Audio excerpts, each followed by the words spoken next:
안녕하세요. 책 읽어주는 정목사입니다. 오늘은 2일차로 유혹을 물리치라 라는 주제로 말씀을 나누어 보려고 합니다. 우리는 성경의 인물 가운데 한 사람인 요셉의 이야기를 많이 들어왔습니다. 그는 형들의 미움을 받아 애굽의 종으로 팔려간 뒤 그곳에서 하나님을 섬기며 성공하고 이스라엘 민족을 구원시키는 도구로 하나님께 사용되었습니다. 그런 그의 인생 스토리는 너무 극적이고 또한 많은 이들에게 도전과 감동을 주고 있습니다. 오늘의 말씀은 그런 그의 인생 가운데 백미의 사건 중에 하나인 애굽의 친위 대장이자 자신의 주군이었던 보디발의 아내가 그를 유혹해오는 사건을 다루고 있습니다. 당시 보디발의 아내는 요셉의 빼어난 용모를 보고 그를 유혹하였는데 요셉은 그녀가 붙든 옷자락을 뿌리치며 그녀의 성적 유혹으로부터 자신을 지킨 사건입니다. 이로 인하여 요셉은 또다시 어려움에 빠지게 되지만 훗날 이 사건을 통하여 요셉은 애굽의 총리가 되는 길에 들어서게 되는 것입니다. 오늘의 말씀은 예전에도 제가 한번 다루었는데 그때는 이 사건이 일어나기 전에 요셉의 행동을 어림짐작하여 이 사건의 결과를 먼저 얘기했었습니다.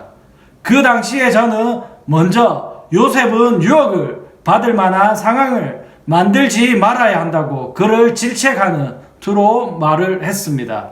그러나 오늘은 이를 좀 더 풀어서 얘기해 보려고 합니다.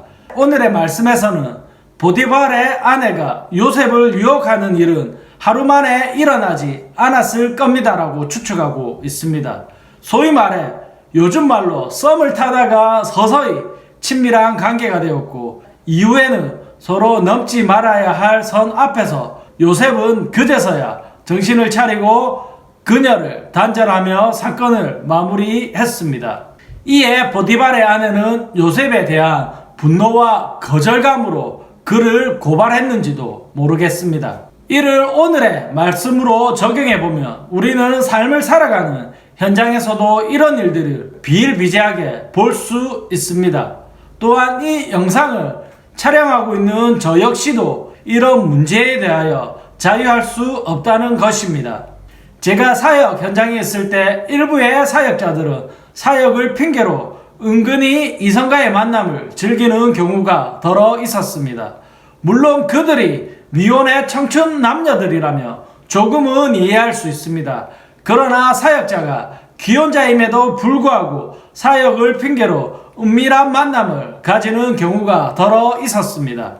또한 사역자와 만남의 당사자는 서로 알 수 있습니다. 그 만남의 목적이 목회적인 돌봄인지 아니면 남녀 이성 간의 만남인지 알 수 있다는 것입니다. 또한 목회적인 신방과 돌봄이라도 사역자들은 열린 공간에서 성도들을 만나야 할 것입니다.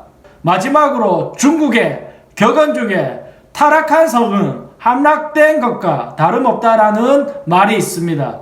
지금 이 영상을 보고 있는 저와 여러분들도 혹시라도 지금 이성으로부터 유혹을 받고 있거나 다른 이성을 마음에 품고 있다면 그러면 빨리 그 고리를 잘라내십시오.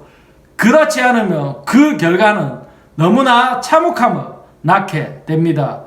이는 제가 말하지 않아도 우리 주위에 너무 많은 예들이 있습니다. 그럼 오늘도 책 읽어주는 초코송이 정목사였습니다. 안녕!